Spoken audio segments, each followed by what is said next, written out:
Das ist ein durchaus freundlicher Beginn, meine Damen und Herren.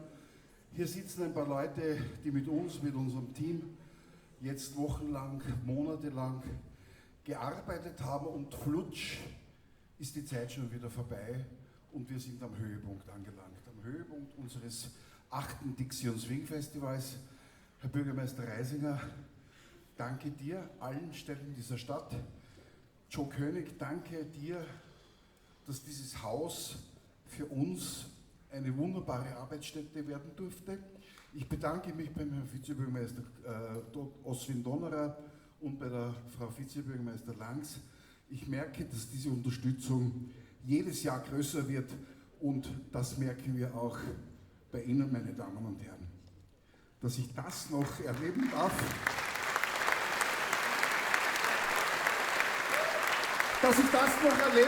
dass wir nach 8 Jahren ein ausverkauftes Haus mit ungefähr 700 Plätzen hier füllen dürfen. Meine Damen und Herren, das verdanken wir doch wohl Ihnen. Vielen Dank.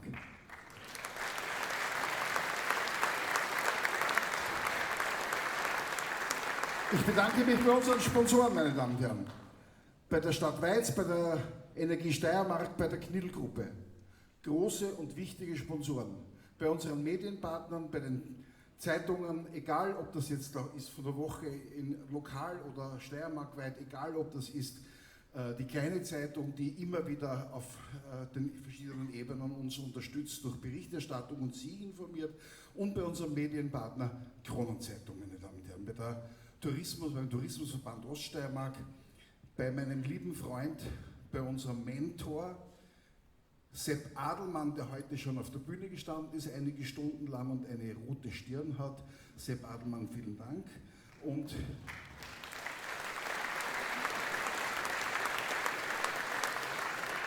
ich bedanke mich beim Land Steiermark, beim Autozentrum Harp, fulminante Eröffnung. Ich bedanke mich bei, ja, das spare ich mir für den Schluss auf, ich bedanke mich bei der Volksbank Steiermark, die seit 8 Jahren unsere Partner sind.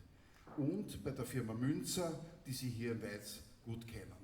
Und dann kommt die Idee James Morrison. Und jetzt erlauben Sie mir, ich war immer kurz jetzt bei der Begrüßung, aber diese Geschichte möchte ich Ihnen erzählen. Als ich das Festival noch in Fürstenberg gemacht habe, dort gab es keine Jazzband, dort gab es keine Big Band, ich hatte weder Partner noch Rücksichten zu nehmen. Das ist ganz wichtig, dass man zusammenarbeitet. Es war aber keine Big Band, es war keine Jazzband, wo man sagt, okay, mit denen machen wir es. In Weiz ist das anders. Da gibt es seit 40 Jahren eine ausgezeichnete Big Band. Und jetzt habe ich mir gedacht, die muss ins Boot holen, weil erstens einmal gegeneinander rudern ist irrsinnig schwer und zweitens, die sind so erfolgreich, das kann unserem Festival ja auch nur nützen. Dann triff ich mich mit dem Christoph Pfeiffer und frage den Christoph Pfeiffer, du, wie schaut das? Sagt er, ja, wie stellst du denn so eine Zusammenarbeit vor? Dann habe ich ihm gesagt, dass ich halt gern immer die Band einmal einbauen würde mit einem Star. Der Band stößt er denn vor. Dann sage ich ja den James Morrison. Dann wird der ganz blauach. Für die Wiener, er kriegt eine weiße Farbe im Gesicht. Sagt er, ich werde narrisch. Seit ich so ein Bub bin, wünsche ich mir, mit dem James Morrison auf der Bühne zu stehen. Heute hat der Christoph Pfeiffer das, heute hat er aufgerüstet, er hat sich einen Conductor geholt, einen besseren, den wir uns gar nicht wünschen können, den wir alle sehr, sehr lieben, sehr mögen, ob seiner menschlichen Qualitäten. Das ist der Reinhard Summerer. Und ja, das denke ich mir.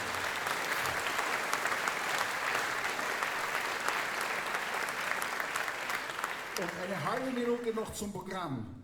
Autozentrum Harp, bumm, voll. Ja, wenn wir gewusst hätten, dass das Jazz ist, waren wir schon länger gekommen. Nächste Geschichte, unser lieber Freund Rossano Sportiello. Der hat da nicht ein Konzert gegeben in Weiz, der hat, glaube ich, jedes Klavier in Weiz bestellt, beim Bradlsepp in der Musikschule hat er probt, er hat da herinnen geprobt, da hat er sogar 2 Klaviere gebraucht, dann hat er gespielt beim Straßenmusikfest, er hat gespielt bei der Session, er hat überall gespielt, das ist ein so feiner Kerl. Und dann geht die Tür auf beim Jupp im Irish Pub bei der Session, wo wir meistens wir Musiker ein bisschen auf Gaudi machen, spaziert die ganze Band Tatjana, Eva Marie und Avalon Jazz Band herein. Das sind Erlebnisse, die man gar nicht glauben kann. Und jetzt ist genug geredet, was ich Ihnen sagen wollte, bis zum heutigen Fest. Wir stehen noch unter dem Eindruck des heutigen Festes. Es wird immer schöner. Und nächstes Jahr machen wir es wieder ein bisschen schöner. Danke Ihnen.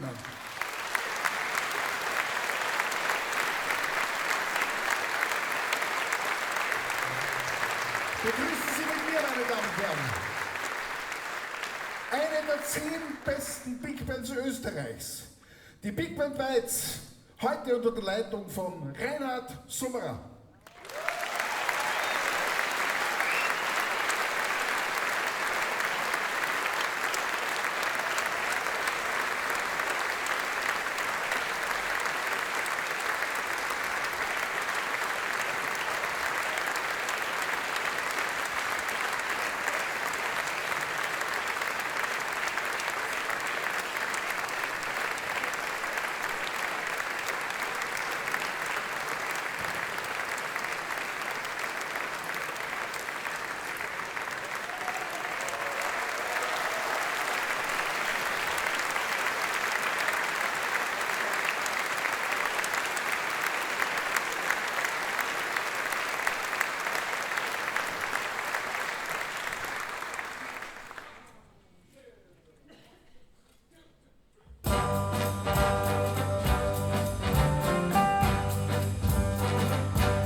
Vielen Dank und herzlich willkommen zu diesem, der Hannes hat schon angekündigt, und ich spare wirklich mit Superlativen, aber zu diesem wirklich außergewöhnlich super Konzert.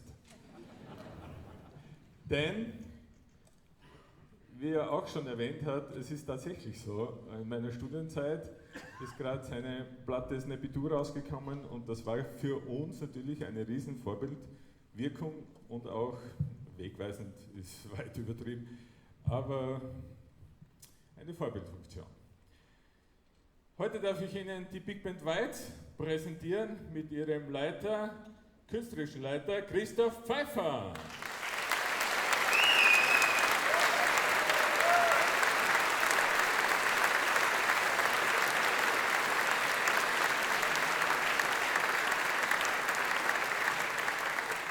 Und jetzt noch schnell eine wichtige Durchsage. Die Frau vom Chef hatte gestern Geburtstag. Maria, alles Gute zum Geburtstag!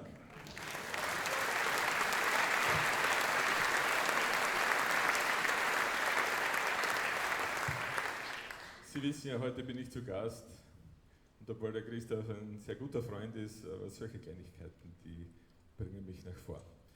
Aber dann bin ich vielleicht wieder mal in Weiz. Weil in Weiz gibt es immer das beste Publikum, das habe ich schon gehört. Also jetzt am Applaus natürlich. Aber jetzt zu einem Mann, ich will Sie nicht länger auf die Folter spannen, habe schon erwähnt, als er in den 90ern die Snappy-Tour aufgenommen hat, hat er alle Saxophone, denn er spielt auch Saxophon, alle Saxophone, alle Posaunen, alle Trompeten und Klavier selbst eingespielt. Ein paar Jahre, jetzt 2, 3, 4, weiß nicht wie viele Jahre zurück, hat er wieder eine Folgeplatte gemacht von dieser, alle Saxophone, alle Posaunen, alle Trompeten, Klavier, Bass und Gitarre. Alles selbst eingespielt. Und neben diesem Multi-Instrumentalisten ist er noch Segler, Pilot, leidenschaftlicher Autofahrer, hat eine Autorennensendung in Australien, ist verheiratet mit dem ehemaligen Miss Australia, hat mit ihr 3 Kinder. Übrigens, sie hat heute Geburtstag. Ich sage es Ihnen nachher. Und er ist so ein herzlicher Mensch und wirklich outstanding. So, please give a big hand and a warm welcome to Maestro James Morrison.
Thank you. Thank you very much. It is a great joy to be here, to be part of this fantastic festival. How good is this festival? I've been walking around the streets, hearing all the bands. It's fantastic. And wonderful to play with this big band. Yeah, what about it? Big Band Weiz. Woo! Yeah.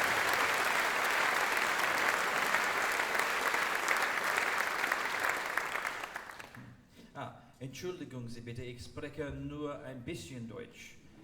So, no. It's better if I don't. I hope you can understand my Australian accent. That first song was, of course, a jazz classic, All of Me.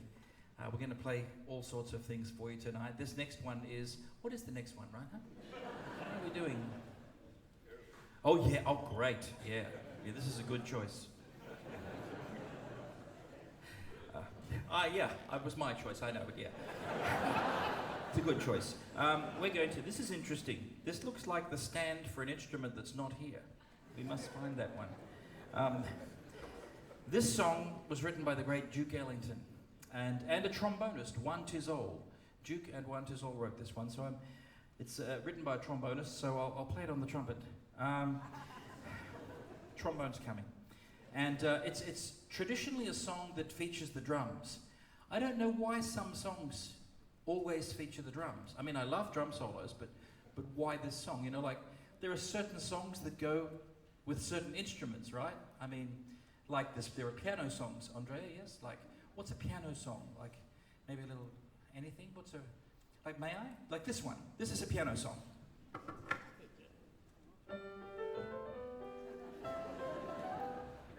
You could play that on the clarinet, but it wouldn't be the same. It's a piano song. And there are guitar songs, Andy. Yeah, play me a little bit of it.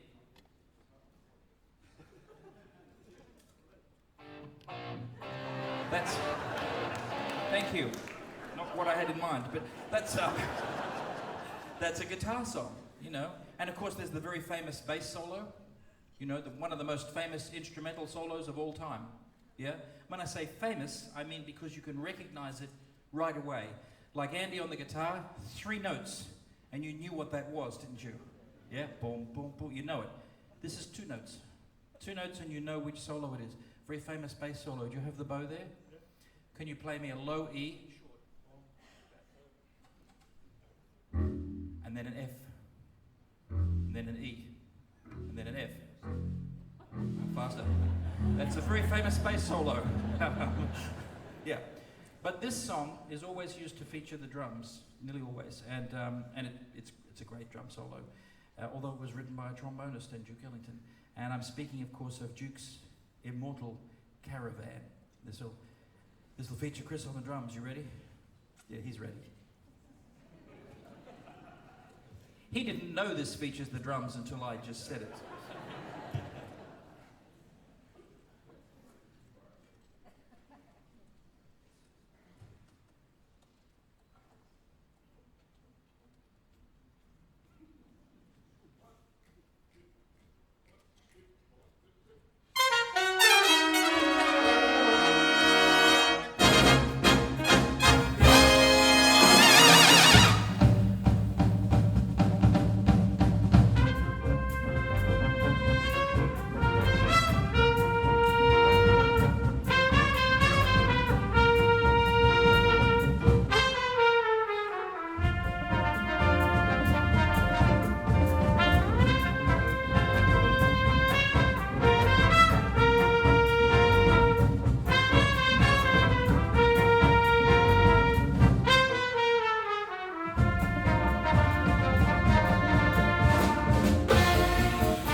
Yeah, Chris. Woo. All right. Now it's time for the trombone. And this is the instrument I wanted to play when I started. I come from a very small town in the outback of Australia. The population of the entire town would be just these people here, that's it. So you could never have a concert this big. And there were no brass instruments in the town. The town was called Burrawa. And in Burrawa there were no brass instruments at all. There was the organ in the church that my mother played. There was a piano at home. And we think there was a guy that played guitar, but nobody really knows. We didn't mix with people like that, you know. Guitarists, you know, yeah. So when we moved to the big city, I saw a brass band for the first time, and I was knocked out. And I saw all these instruments, these shiny instruments, but I saw this one, and I went, oh yeah, that's cool. So when I went to join the school band, I didn't know what it was called. I said, I want to play the one that does this.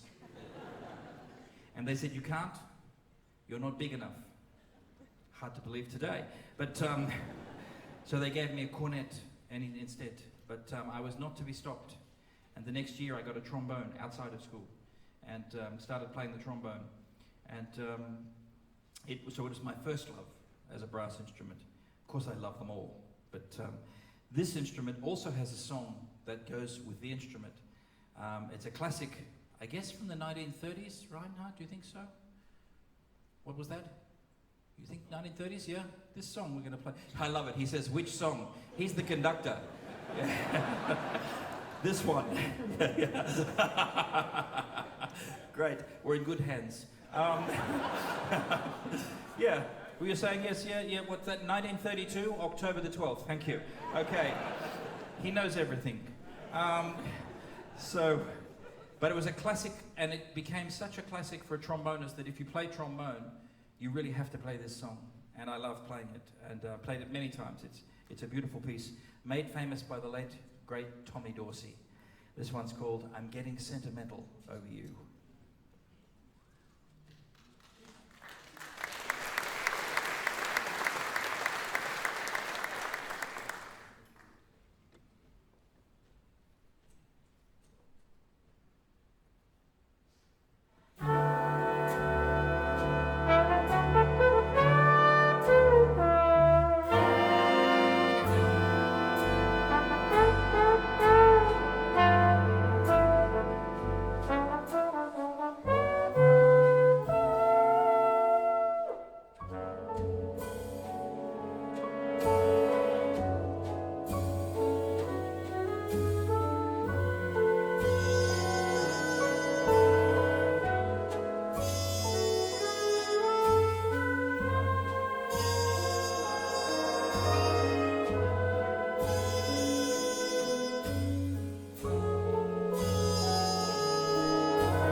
Isn't that a nice song? That's a pretty song. What are we doing now? Yeah. This one has a little story to it, you see. It's a composition of mine. And I wrote this one. There can be many reasons to write a song. I mean, the main reason to write a song is falling in love, falling out of love, falling in love with someone who's not in love with you, being not in love with someone who is in love with you, or there are all sorts of versions. They're all love songs. Did you know that 98.6% of all songs ever written were love songs? Yeah, that's it. Now you know, yeah. That's a proper statistic, by the way. That's 98.6% all love songs. As I say, different kinds of love songs. They're not all happy. But sometimes you write a song for a different reason, and this is one of those. You see, I came out to play a concert one night, and with my quartet, and the guitarist in the band, not Andy, he's great. The guitarist in the band thought he would play a joke. And I came out, my instrument is on stage, I picked it up, they said, "Please welcome James Morrison," and I went. And nothing came out. It was like that, and I go, "What's wrong?" He had filled the mouthpiece with minced garlic, Knoblauch. So no sound would come out. So he's laughing, and I said to him, why did you do this? And he said, "Well, it's a joke, and I want to see, I have a master plan." And I said, "Really, you have a master plan?" He said, "Yes. My master plan is to see how far I can go with the jokes before I get fired." And he found out. So I had to write a song about that. It's called The Master Plan. And it doesn't feature the guitar. Sorry, Andy. Andy will feature later. But no, because the guitarist was gone. So this features the bass. We're going to feature Franz on the bass on this one, The Master Plan.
Yeah, France.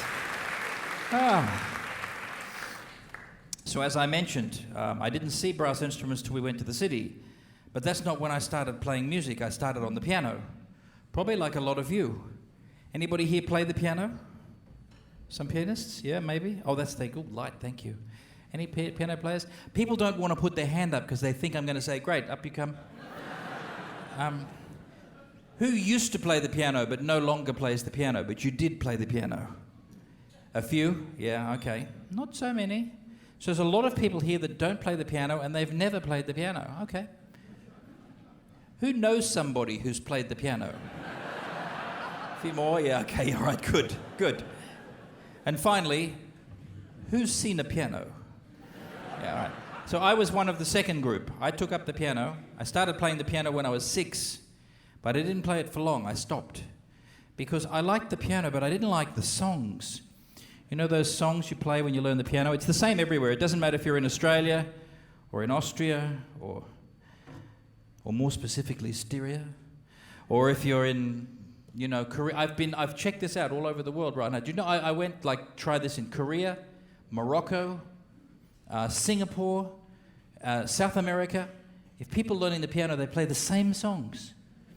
There's just like 3 of them. This one, I played it before. They all play that, and this one.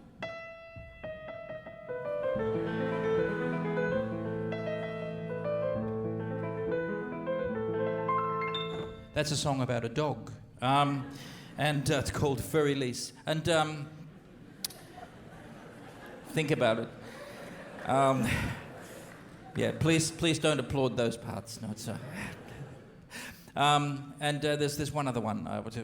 Anyway, never mind. I didn't like those songs. I mean, I do now. They're beautiful songs, but I was 6. You know, when you're 6, you don't want to play that. I was like your average 6-year-old. I just wanted to play some Duke Ellington.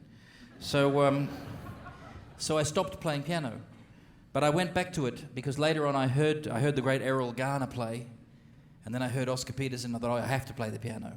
I have to. So I went back, and then I worked very hard to make up for that lost time. I wonder sometimes today, where would I be if I hadn't lost that time? Because when I went back to it, I was nearly 8. Anyway, we're going to play a song, just the rhythm section. The guys, Franz and Chris and myself, are going to play a little piece for you. This is a song that goes, it's from before jazz. This is a request. We had a request for this, and I said, of course we'll play it. It's a piece that is long before jazz. Nobody knows when it was written or who wrote it. It's a traditional melody from Scotland, and it went right around the world, first to the United States. We know it became popular in the United States in 1862 during the Civil War. So it was written before then sometime, but no one knows when. It has many different lyrics to it, of course, because it's traditional and no one is the composer. I mean, somebody is the composer, but we don't know who it was. Anybody can write lyrics to it and claim the song, so they do that a lot. But you will recognize the melody, I'm sure. You know this one? Yeah? That's the song. That's an old Scottish melody. So we're going to do a version of that. And I'm telling you, I'm also telling them. So we're going to do a version of that where I will, because we don't have music for this, so I'll play a bit first, and then when it seems like the right time, you come in, okay? Yeah, all right. We'll see what happens.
Thank you.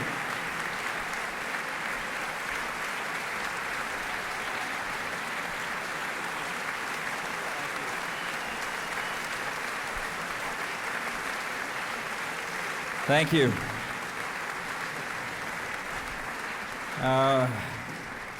That's good fun. So we're going to do one more song before we take a little break. Let you stretch your legs. Maybe get something. Do they have is there refreshments outside? You know? Yeah? Yeah? Like maybe, coffee, tea, biscuits, wine. Wow. You're going to have a great time. The band and I will go out the back and we will have dry bread and water. It's not true. The festival looks after us so well. Too well. But it's wonderful. So we're going to do one more song. Now this one, I was thinking I might even play that instrument on this, but it's not here. Is it somewhere nearby? Does anyone know where do you know, Ryan? Actually not. Not? You could have a look while I tell the people about the song. You'll recognize that it points up. Yeah. It's just, my instruments are all made by Schagel. Of course I play Austrian instruments. And so this is my Ravani and the Killer Queen flugelhorn and my Schagel trombone. And we had a little bit of an exhibition today of Schagel instruments. Carl Schagel himself came here and, look at that. Even better, mouthpiece is good, yeah. It's easier. So thank you, look at that. Service, oh yeah. On display, perfect. I think this way, like that. No, this way looks good for the people, yeah. So thank you. It's shiny, it's beautiful. So they had the exhibition, and so when I saw there were lots of instruments there, I saw this one, and I said, I don't have one of these with me, so I want to play it tonight, so I'm going to play it on this last piece.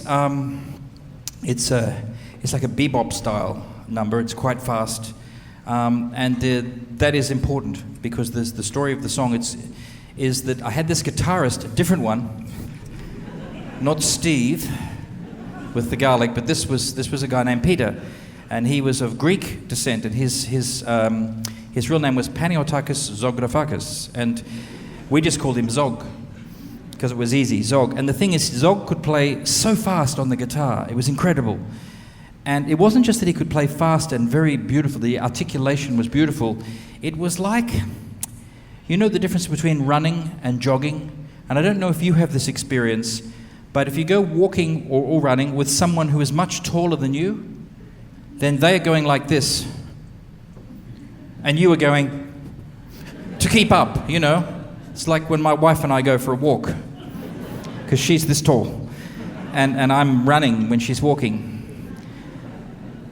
She makes fun of me. But anyway, that's beside the point. So when you were running to keep up with someone who was only jogging, you know, jogging is slower than, and that feeling, that's what it was like playing in a band with Zog. We would say, let's do something fast, and the rest of the band, the bass and the drums, and I'm going, and Zog's like playing so fast, it's like he's just jogging. So I wrote this song for him, and we played it together. It's called Zog's Jog. And it's up-tempo. I was thinking, we did rehearse this, right? And we played it at a very fast tempo, yeah? But I think we should go a little bit faster. Just on the concert, even though we've never tried it. I'll leave it up to you. I'll count it in. Here we go. This is Zog's Jog.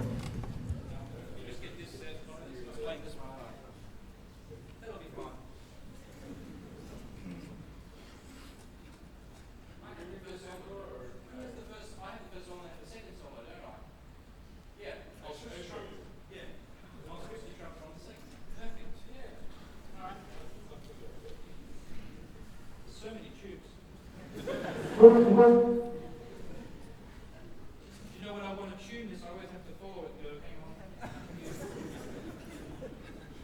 That's the tuning for it. Okay. All right. Zog's Jog.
Welcome back.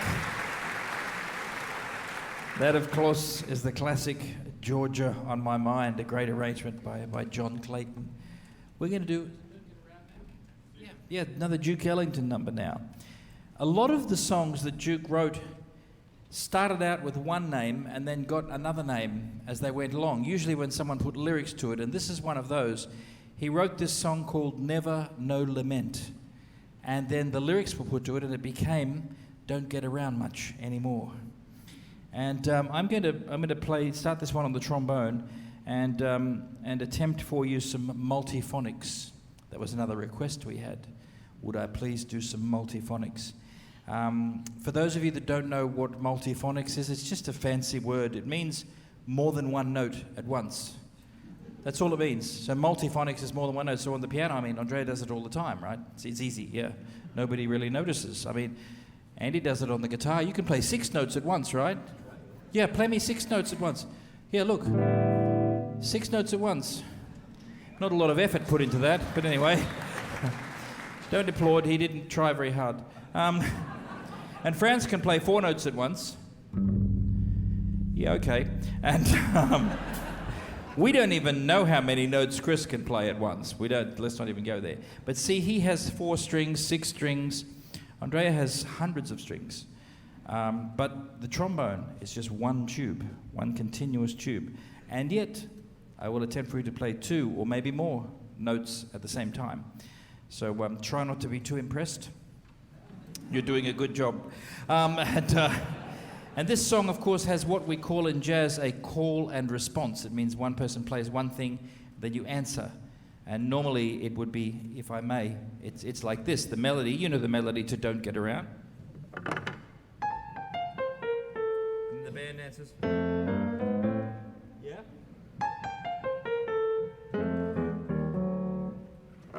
So what I will do is play both parts. Thank you. That's okay.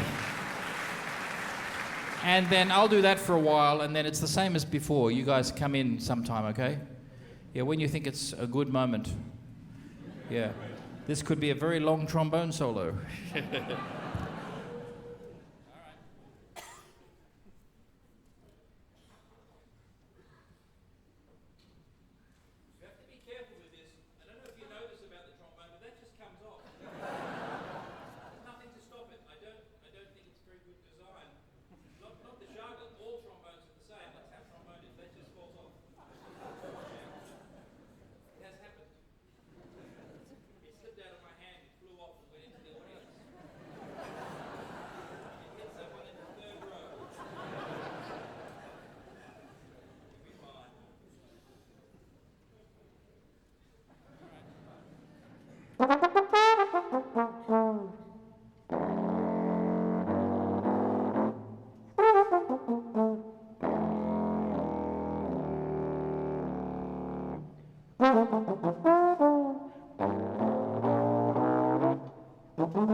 It's not necessary,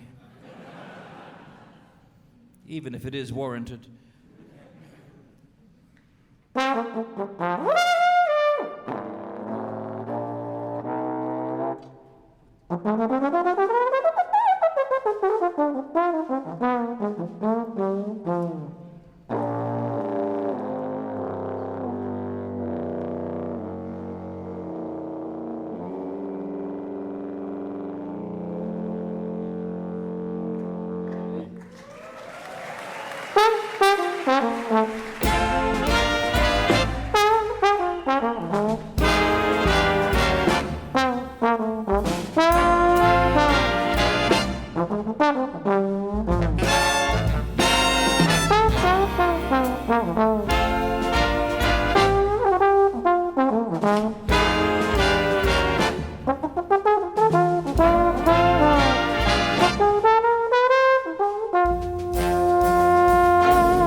So some songs are hits, you know, everyone listens to them and they're very popular, and then many years later they come back again. That happens to some songs. But nearly always, when it comes back years later, it's a new version. It's another artist doing the song, you know, it's a remake. This song has been a hit in at least 3 different decades, maybe more. Always the same artist, always the same recording. That's very unusual for an old recording to become a hit again. And this happened a number of times. And when you hear the song, you'll know immediately why. It is one of the great songs. It was one of the great performances by Louis Armstrong.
Isn't that a beautiful song? Beautiful arrangement too, I should mention. Wonderful arranger, Matusz Jakobčić wrote that arrangement. Oh, now we're going to play this. Okay, it's time for a samba. Is it a samba or a samba? I don't know. I keep getting corrected on that, but it's Brazilian. And that's very relevant at the moment for me. My middle son, many of you, if you've seen me perform before touring Europe, I often tour with my quartet. And two of my sons are in it, Harry on the bass and William on the guitar. William just got married. And he married a lady from Brazil. Yeah, so he's learning Brazilian. You know, he's learning to speak Portuguese. But I have to tell you this is great. So his wife's name is Thais, which is Thais. And it's a beautiful name. But in English, Thais is pronounced Thais, which is what we refer to the people of Thailand, right? We call them Thais. You know, like Australians, Thais. So her name looks like Thais. So wait for this, it's great. So my son meets her in Australia, they fall in love, they're going to get married. This all just happened.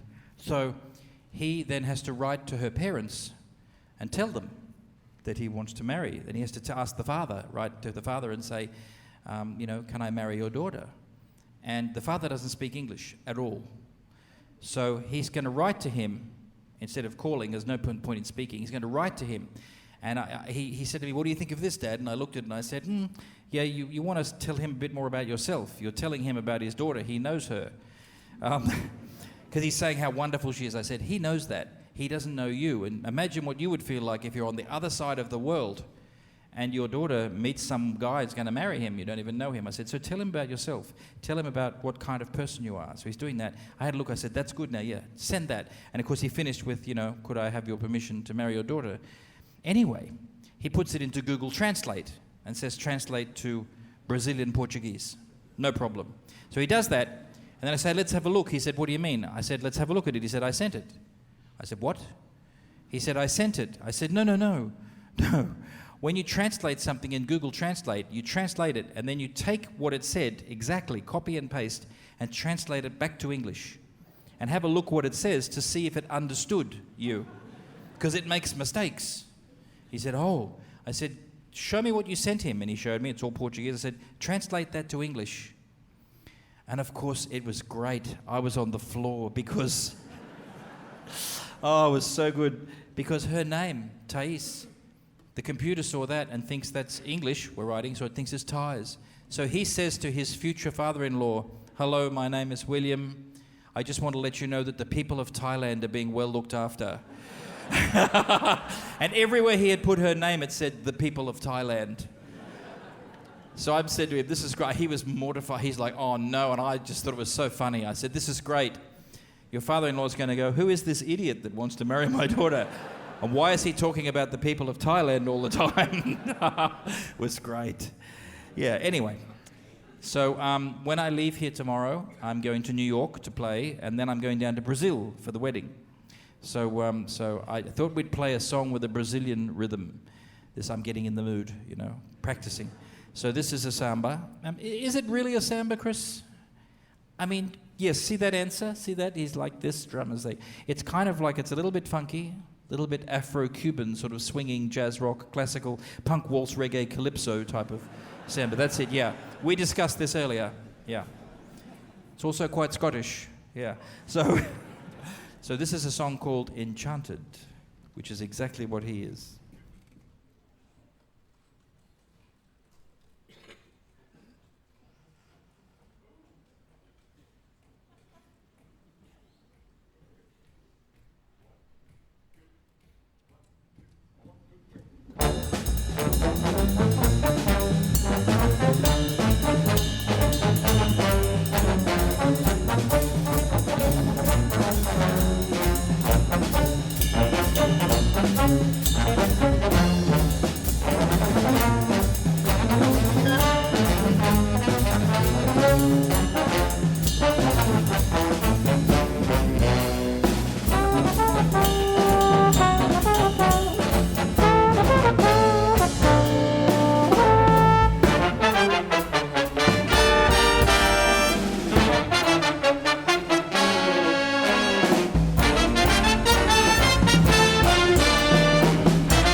What about a hand for Leo on the trumpet?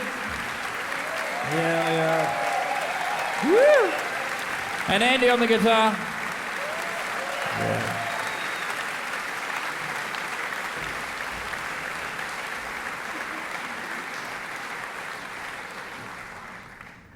Okay. Time for a ballad now. We're going to do a duet. We let the band play with us. Yeah, sure. This is a song that really says how I feel about life. It's a lot in 2 words, but the song is called No Regret, No Regret.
It's such a wonderful feeling when you write a song, then someone else plays it like that.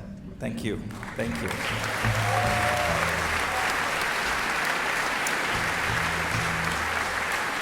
So, it is just about come time for us to finish.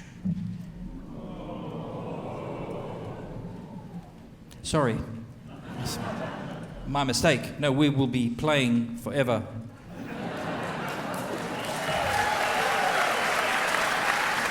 We will, just not here tonight. No, it is nearly time, but we would like to do one song to finish that is a special one for me, because it's the first jazz piece I ever heard. I was 7 years old. It's hard to believe that's nearly 32 years ago now. Very hard to believe. No, but I was 7 years old, and I heard this, and it made me want to play jazz. And it's the first jazz piece I learned to play, so we'd like to play it for you now. It's a very old one, written by Spencer Williams, and was a big hit for Louis Armstrong. It's called the Basin Street Blues.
Let's do it. Okay then, thank you. We just happen to know one more. This is a theme, a TV theme from a TV show, back from an era when most TV shows were played by big bands, and most of them were jazz. It was a great era. This is a cartoon. You may know it. It's called The Flintstones. Yeah. So there's only one problem, and some of you who've been in the audience when I've performed this before, you know what's coming, right? Yeah. That when I wrote this arrangement, I thought it would be really fun to have the band all yell out, as Fred Flintstone does at the end of every show. He gets locked out of the house, you know, it goes out to put the trash out, and the dinosaur, the dog, runs back in, the door shuts, he gets locked out, and he's banging on the door, yelling out for his wife. He yells out, "Wilma!" Yeah. So I thought it'd be great to put that in the chart and have the band playing and all go, "Wilma!" You know. The problem is, where I put it, there's not really time to yell out Wilma and then start playing the next line, because the next line is crazy, right? Look at that. It looks like a fly with ink on his feet went on your page. So the band has to like play, it's too hard. So we get the audience to do it. Not the playing, just the Wilma. So if you would call out Wilma, that would be great. Let's just have a quick rehearsal. Let's try it. Everyone yell out Wilma like big. Here we go. That's great, yeah. It's a little long. We can just shorten it a tiny bit. Let's try that. It's too short now. In between. That's perfect length. But it's kind of lost some of the energy now because you're being careful. So I need the sound you had on the first one with the length of the third one. We won't rehearse it again. I don't like to over-rehearse. Now, how would you know when to do it? It's quite simple. It's in the second half of bar 46. Or you can watch me for the cue. I can't do this because I'll be playing, right? So my hands are occupied. So what I'm going to do is I'm just going to look at you, and that's when you do it, okay? But because I look around a lot when I'm playing, you'll all be yelling Wilma all the time. So it's a special look, okay? Not this look. Not that one. It's this one. Okay, when I do that, you yell Wilma, okay? All right, this will be great. Don't be nervous. We are recording this and it's going out on YouTube. So this is the Flintstones. Fasten your seatbelts. All right.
Jürgen, jetzt kannst du schlafen gehen.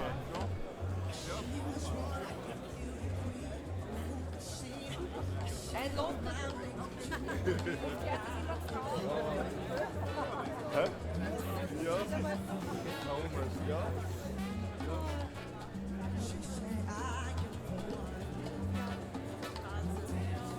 Bei dir mal der Ansatz, die Zeit lang, das muss so anstrengend, ja. Kein Kommentar.